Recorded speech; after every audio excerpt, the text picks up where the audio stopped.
Bu taom uchun o'qlovda xamir yoyib o'tirishingiz shart emas. Qisir nachinkasi juda ham mazali chiqadigan noodatiy ko'rinishdagi ko'k somsa. Demak, xamir uchun avval elakdan 500 gram unni o'tkazib olamiz. Taom va pishiriqlaringiz zo'r chiqishini xohlasanglar, albatta sifatli un tanlashingiz kerak. Men buning uchun har doimgidek ishonchli Turon unini ishlataman. 300 ml suvga 1 choy qoshiq tuz va 3 osh qoshiq yog' aralashtirib unga qo'shamiz. Qo'lga yopishmaydigan elastik xamir qilib olishimiz lozim.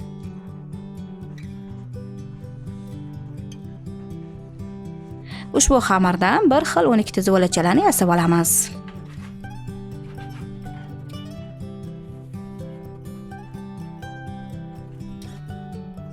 Yuz gram erigan sariyog'ga 30-40 gram pista yog'ini aralashtirib, ushbu yog'ga zuvolachalarni botirgan holda ustma-ust terib chiqamiz. Uni ustini yopib, yarim soatga xonada tinishi uchun qoldirishimiz kerak. Bu orada nachinka tayyorlab turishimiz mumkin. 1 kilogram yaxshilab yuvib to'g'ralgan ismalog'ga 2 ta mayda to'g'ralgan piyozni qo'shamiz. Nachinkamiz yana ham mazali chiqishi uchun men sifatli va juda ham mazali lattikoni pishloq va brinzasidan foydalanaman. O'zimizning milliy brend barcha mahsulotlari bir-biridan mazali chiqyapti. Hammalarga tavsiya qilaman.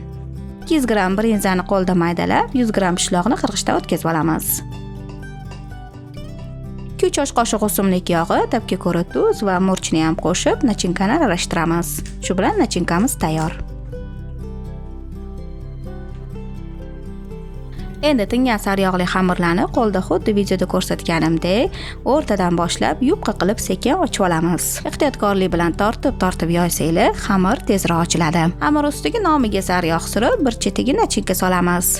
So'ng ikki chetini bukib, somsani mana shunaqa ko'rinishda o'rab olishimiz kerak bo'ladi. Buni endi pishiriq qog'oz solingan listga taxlab, ustiga tuxum, xohishga ko'ra kunjut va qora saydini sepamiz. Somsamiz oldindan 200 darajada qizib turgan duxovkada ustilari chiroyli qizargunicha taxminan 40-45 daqiqa pishiriladi. Mana juda ham mazali yeguligimiz pishib chiqdi. Buni qisir-qisirligini aytmaysizlarmi? Rosa yeyishlaydi. Albatta sizlar ham tayyorlab ko'ringlar, barchalarga tavsiya qilaman.